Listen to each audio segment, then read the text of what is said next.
Yo, what's up guys? Welcome to another Shamshir Sound video. My name is Ali Nadem. In today's video, we're going to be looking at a recent request by Mr. Golu. I hope I pronounced that right. He said, make video on how to fill big room frequency spectrum. When I compare my track with professional tracks, my 150 Hz to 1 kHz between area, almost like empty. What should I add between 150 Hz to 1 kHz approximately? So this is a really good question. Thank you for the comment. Thank you for the question. And I think this is an ongoing struggle with all producers, including myself, is filling in the spectrum. And when we think of the spectrum, when I think about like the general hearing the spectrum, I think of like 20 hertz. Sometimes you might have a little bit of like low end rumble below that too, but generally let's just say 20 hertz to like 20 kilohertz. Beyond that, you have that a tiny bit of sparkle, but beyond that, it's kind of diminishing returns. And a really crucial part is that kind of low mid, because 150 hertz and beyond, 150 to 200 to 300, you kind of that 400, 500, that low mid. But we're also approaching a bit of kind of mid high in that 1 kilohertz range. And I think that we can tackle this with a couple of tactics. Now, this is my own way. Everyone's going to have their own methods to really filling in the sound. Because when he says the big room frequency spectrum, I really think about making your sound more full, making your sound really have more content in your song, whether that be more effects, more samples, having them lower in the mix, in a variety of volumes. Think about what KSHMR said in a video. He said that we really have to make a mountain. The way that you really make things sound big is relative. It's relativity, and I drew that little man on the mountain. All of a sudden, he made that mountain look like just a little pile of shit or something, right? Because he is too big. That can't be a mountain. Or he's a giant, or so something's off about that. So the thing in your song that you wanted to be a mountain now feels like a little hill because you put this sort of unnecessary thing, a thing that wouldn't make your mountain look big, you put that there. Now those little birds in the upper left hand, they make your mountain look big. And they're also in the high frequencies, and they're a little bit left, so they're out of the way of the mountain. Because it's hard to have perspective of something huge if you don't have a perspective of other things too, right? We see that mountain in the distance and it's humongous relative to what we see. So it creates a perspective. And it's almost the same thing when we want to fill in that frequency spectrum. If you feel that your track is lacking in terms of substance, it needs more sounds, then it's going to be a good idea to go to things like effects and pads and different things that you can add. And I'm going to show you different components of an already finished track. This track was finished and self-mastered. And I'm going to show you guys, this is the Best Friends Ask the BFA bootleg, the remix. And I've just muted the vocals. And I'm going to play back different parts of the track because the average listener won't pick up that there's so many different elements. But that's the whole thing, is that when you want to fill in that frequency spectrum, sometimes you need to go to a sample that's at like minus 40 dB. Sometimes you need to bring in something more prominent. And we're going to talk about both the stuff that's more laid back in the mix, and we're going to talk about stuff that's more powerful in the mix. So let's first talk about the stuff that's more back in the mix. And when I say back, I mean the volume is much more reduced. They're much quieter. For instance, like a noise sweep or like a long impact, a falling thing, a downlifter, a riser. So let's play back this part of the break and let's just demonstrate to you guys.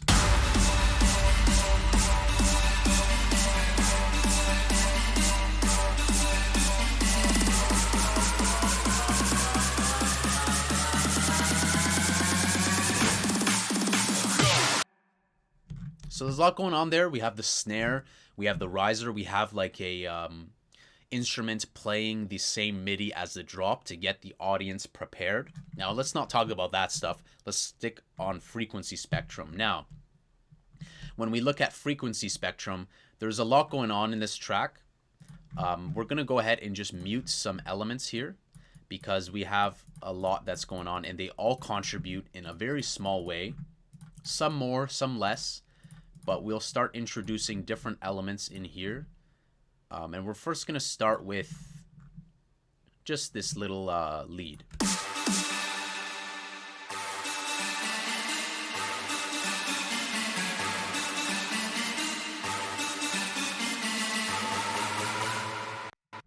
This one has a lot of information in it, and it's giving a lot of like, minus like it doesn't have a lot of sub information and whatnot, but it has a lot of info in there. So this is really the highlight of this riser, is really that's kind of the focus. We next move on to, of course, the snare drum. But the snare drum doesn't have a whole lot of subsonic frequency. It's EQ'd pretty heavily. You can see here the snare drum, you know, I've cut a lot of the low end. I kind of wanted the snare drum to have that punch, but I didn't want the snare drum to take away too much from the sub bass, which is the next thing to talk about, which is this guy.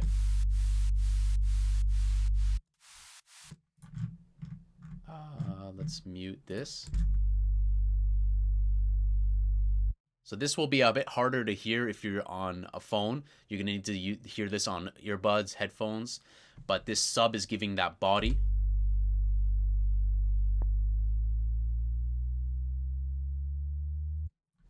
And this sub travels upwards in frequency, I believe. It's rising. And that is filling in kind of like a bit of the 150 hertz. I'd say anywhere from like 20 hertz to like 250, 300 hertz. The big, really big benefit is these guys. We have the reverb kick. We then have this white noise. We combine that. And then we add in a little back verb. So check this out. We now have a impact. And on its own, it's just like a KSHMR impact, but you add these three elements. And they help each other. And they're all carefully selected. I don't just randomly throw these in. A lot of times an impact might have good mid, and you want to throw in something a bit crispy. Or you have something very crispy, but you need something with some body and some mid frequency. So next we threw in the exhaust. This was part of the drop, but I brought it in there to kind of give a little bit more flavor for this breakdown. We also have these guys, these noise, the build-up noise. And those build-up noises do such a good job with helping either from 300 and beyond or like 1000 and beyond, because they just have a nice little noise floor, and they will do a great job, especially this one too. You can see that it has like a really nice little crisp, and we're going to compensate with some mid by adding the lower components where we have like an ethnic vocal, we have some like vocal loops. Let's just play these ones back and see what we have.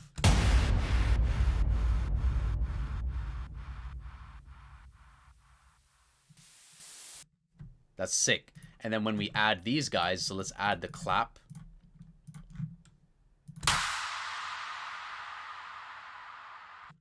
Leveling is so key, guys. So like this one, you know, it has a different volume. This one has a different volume.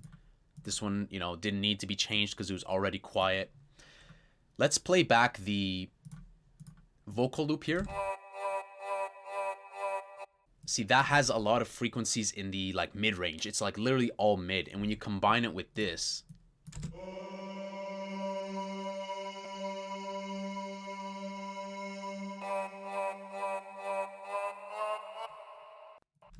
if we took out that guy and we only added everything else, it would have lost a lot of its mid kind of boost. Because if we play back like this, even without hearing it, I can see that there's a lot of room to add more stuff in like the low mids, that mid frequency. And when we add these guys,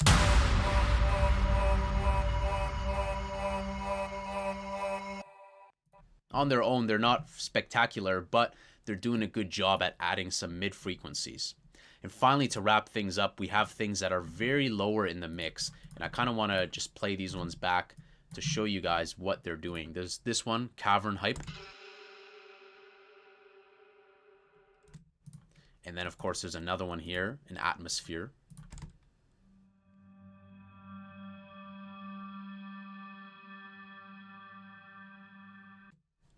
So now we combine a couple more of these impacts.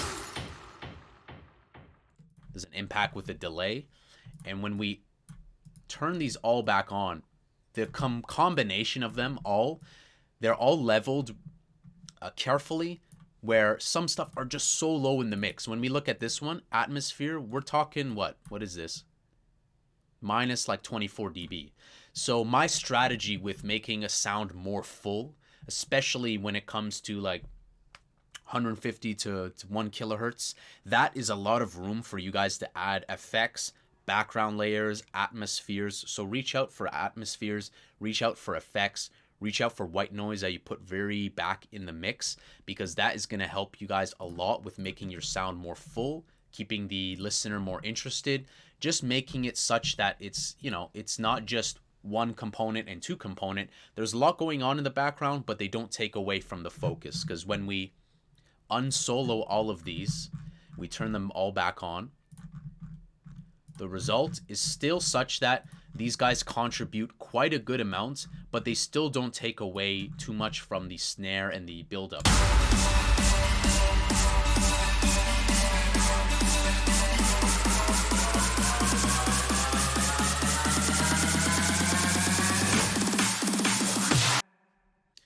On top of that, of course, we have the vocal. So if we enable the vocal, boys everywhere trying to make a pass, but I can't stop looking at my best friend's ass.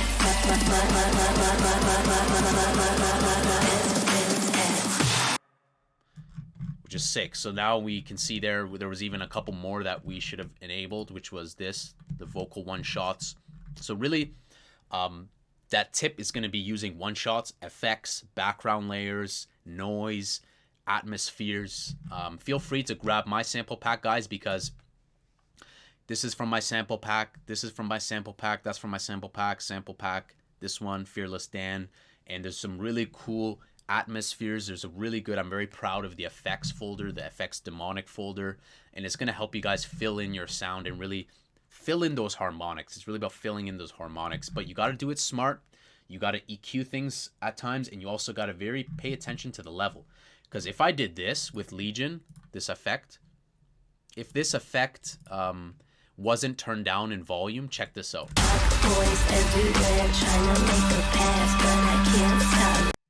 We don't want that. Like, this was supposed to be in the background, and if you don't make those adjustments on the fly, you won't be able to create depth, and you create depth by having things at different volume levels. So now let's just take a look at the drop, because the drop, it's really all about the lead. So we turn on the lead here. Just take a quick look at a 4-bar of the lead.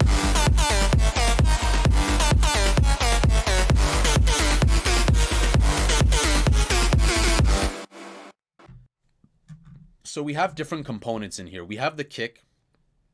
We have the kick top. We have a sub. So the kick also has a lot of information, of course. You got that slap. It's, you know, kicks are going to take up a lot of harmonics throughout the whole thing. 1K and beyond, below 150 hertz. We have the bass. So the bass is going to be really important in this track, because this track really wasn't only about the kick. I was trying to do something different, where I did like a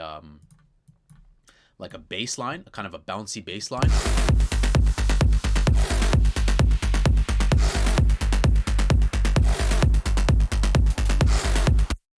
So if you guys are lacking in terms of having stuff in your drop that really pumps to give you a lot more information in that area, try to see what you can do with mid bass. And what do I mean by mid bass? Like, it can be a bass that doesn't conflict with the sub so much, because this bass is rolled off around 150 hertz. But the sub, if we look at the sub has kind of the opposite. The sub is giving you a lot of low end, but it's creating a little bit of room. I'm removing that sparkle so that the bass can also do its own thing. Because then that way, if we solo the bass in the sub, Because if I only had this drop with the sub, so let's play back the track with no bass. It almost loses its core because it really wants that bass there to fill in like 150 hertz all the way up, like to a good amount, and when you add that bass,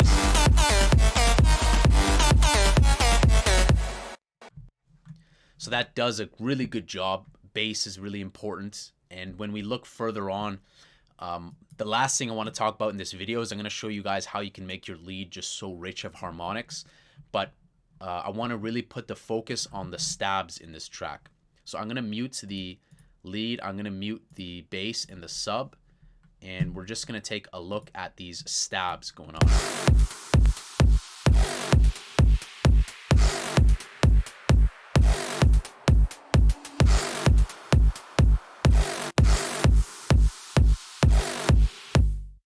So we have this kind of stab, and the stabs are going to be your friend, whether that's a brass stab, whether that's like a synth stab. I always use stabs not only to create more impact, but it's also to fill in that frequency spectrum, because when you remove this stab and this one here, I think there's even more stabs going on.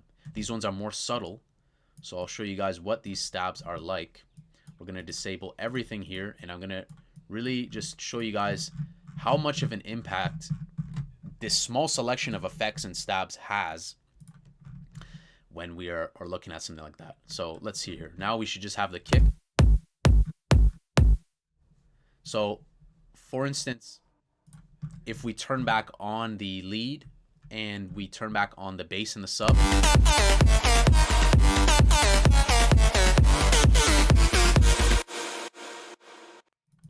even though the reverb is huge, even though the synth is heavily processed and saturated along with the kick and the sub, they're kind of doing their own thing. And the thing about the drop stab is that it's not just about giving impact, it is also about filling in that frequency spectrum. But before we get carried away into the effects and stuff, let's just show you guys again these guys. Let's disable the kick and the lead perk, and let's play this back. So we have here a drop stab.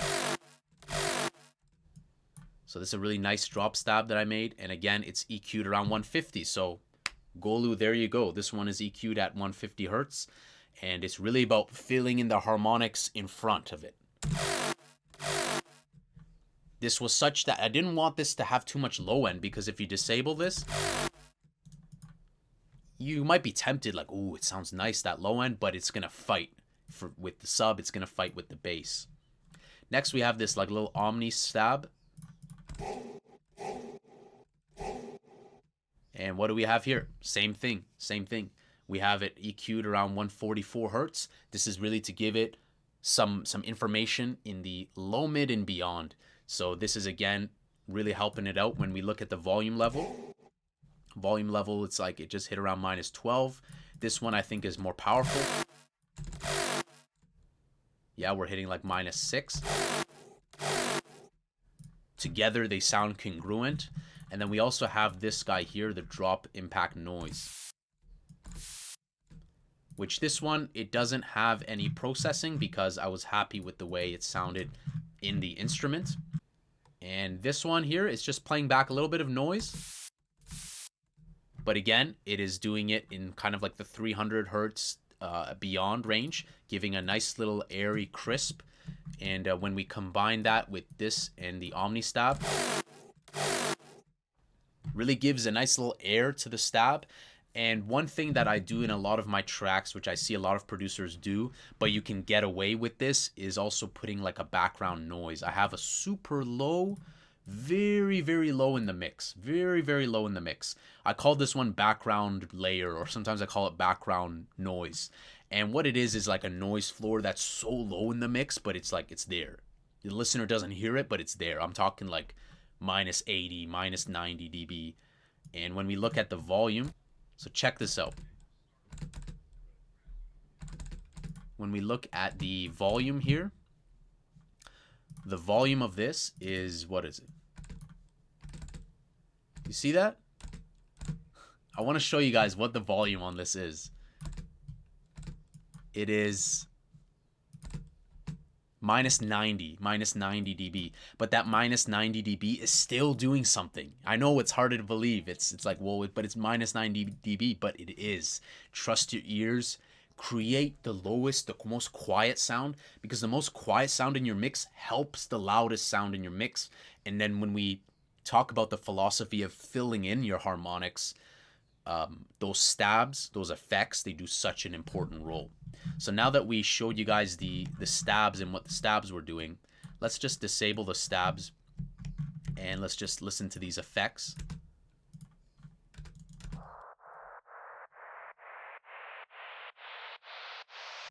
So again, that effect is helping a lot. We have the same exhaust make a return. I have this. It is a reverse big room pluck in the same key, I think. Just kind of, you know, giving it a reverse, helping transitions. Transitions are very difficult, but also helping with some harmonic. We have a downlifter and a little vocal hit in a chant. So when we bring these guys, they really help a lot to just give a little bit more harmonics, a little bit more sparkle, and just keep things back in the mix to really aid it. Because now when we play this,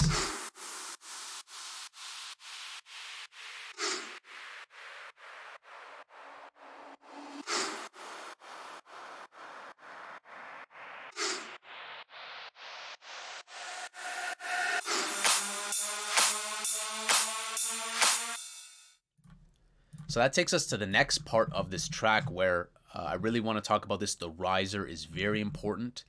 The riser shouldn't be something that is like more in front of the lead, because the lead should be powerful, right? The risers, I like to make them wide and very low level in the mix. Wet, wide, I keep them low in the mix. But again, keeping them low in the mix helps so much because these effects, they help with the movement of the track and they help with filling harmonics in the track. And so when we look at the riser, so the riser in this case, I used a sample because I was happy with it. A lot of times I use a synth and I just make something simple, but this riser happens to work out nicely.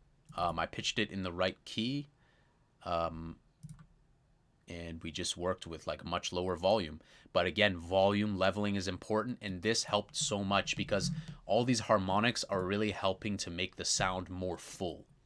Because then when you really bring back the stabs, drop impact noise, we haven't even enabled the bass or the kick.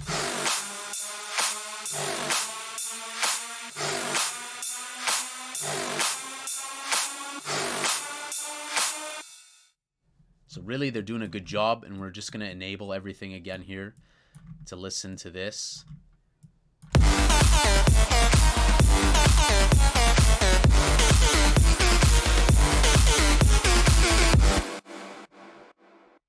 So I hope that was of some insight to help you guys like how I go and add more harmonics. To wrap things up, I want to show you guys what you would want to do with your break and or synth, like synth, whether that's in the break or in the drop. Because in my break here, I want to show you how in my break what I do is a lot of times I use multiple instruments playing the same notes or like an octave above or an octave below to pump more harmonics into it. So let's just go ahead and just solo some stuff. I want to hear what just like one of the synths is doing in the break. I don't really want any more confliction. So let's see here. Let's play back this.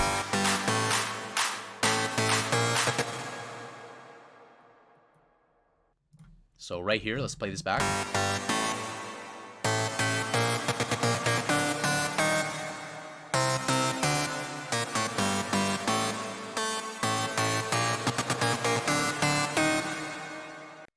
So cool synth. It's a very aggressive synth. I didn't want to kill the lows completely. I did roll it off around 110 or something. I think I did a bit more EQ. There was a lot of EQ on this project, and again here it was rolled off. I dealt with some obnoxious frequencies, and this again creates space for the sub. So like this here, when we enable the sub below it.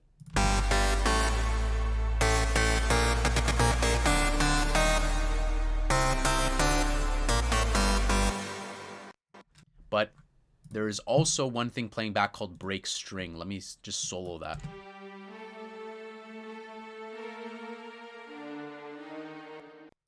great tip if you guys need some like harmonics in a simple, fast way. Reach for the strings. Reach for the strings, whether that's a cello, a string ensemble. I've seen Ollie James talk about it. He just kind of puts it in his break, and it can just be that final touch that just helps. In this case, you know, you don't really realize that there's a string in it, right? If you just play back this,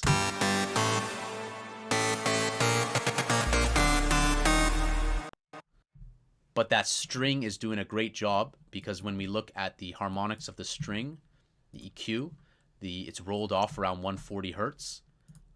There's a de-esser on it because I wanted it to be a bit darker and not so bright. And that is literally tackling that frequency spectrum that Golu mentioned in his comment. And when there's, I think, one more component here, choir. So let's listen to the choir here.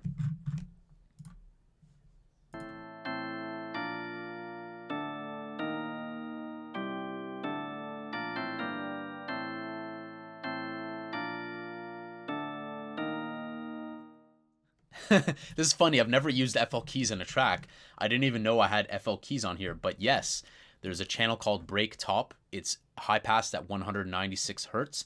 And it's literally doing that because in this track, I wanted a little bit more crisp, a little bit more high end. So we have the sub doing that low body. The string is giving a bit of that mid, kind of high pass around 140, but giving some nice mid and low mid harmonics, but kind of dark.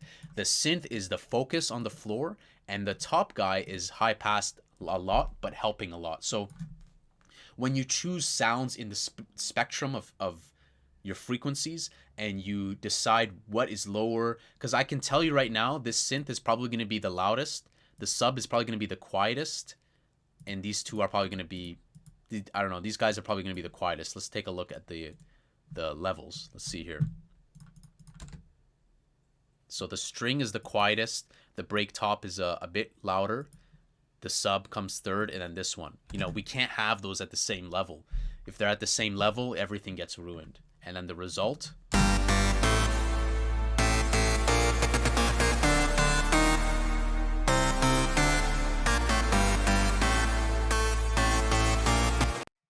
we take the same strategy that we've applied before with some effects that are either new or existing in the track. It's okay to reuse an existing effect over and over if it's suitable. And this, again, creates a nice noise floor. We have my effect rain from the sample pack. We have a riser here, women's choir, creating tension but also giving some harmonics. So then when we play this back,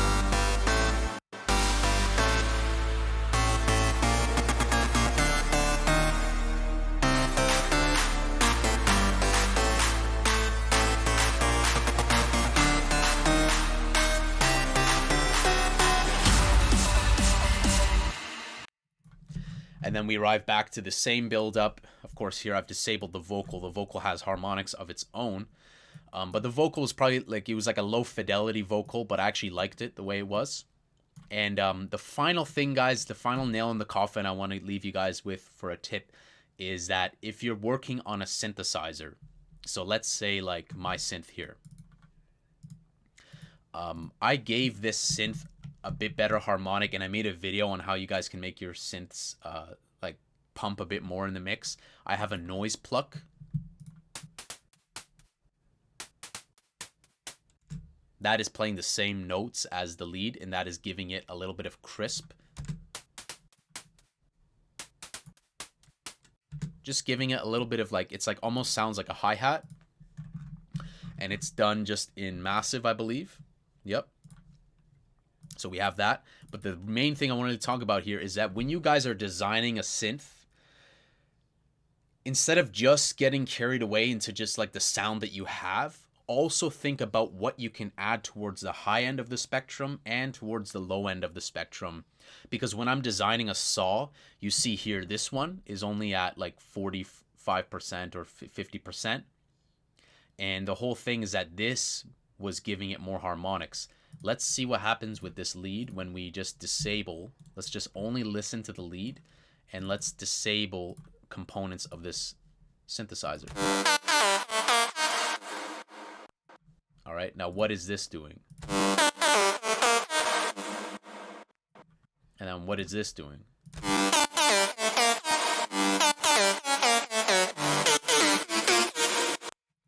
So when you guys are using a synthesizer, don't just leave an oscillator off. If you have the option to use an additional oscillator, turn it on, but turn down the amplitude all the way and just introduce it. The whole idea of this, when we were doing effects, when we were doing one shots, you want to introduce it where you're like, it's at 0 volume, you're cranking it up. Okay, okay, I can hear it. It's nice there. It's nice there. I can barely hear it, but it's there. And those are the things that I do, kind of my cheat codes to really add more harmonics into the track, whether the listener is even aware of it or not. It happens unconsciously and assists your track to make it like a full out orchestra of sound where you have quiet, you have loud. You know, this track is lacking dynamic range. It's just a sausage, but there's a lot of stuff that goes into this rather than just big, loud and clunky stuff. So I hope this was of some assistance to you guys, and I hope you learned something from this Golu. And to everyone else, if you guys enjoyed this, remember to smash that like button. It means a lot to me. And I'm going to be rolling out a juicy sample pack for when we reach 1K subs. Thank you for subscribing, everybody. Make sure you are subscribed. If you're new to this channel, hit that subscribe button, hit that notification bell. And I did do a lot of stuff on the master for this. A lot of it was probably unnecessary. But, you know, we're very technical people. Any musicians, any producers are going to really, at times, overcomplicate things.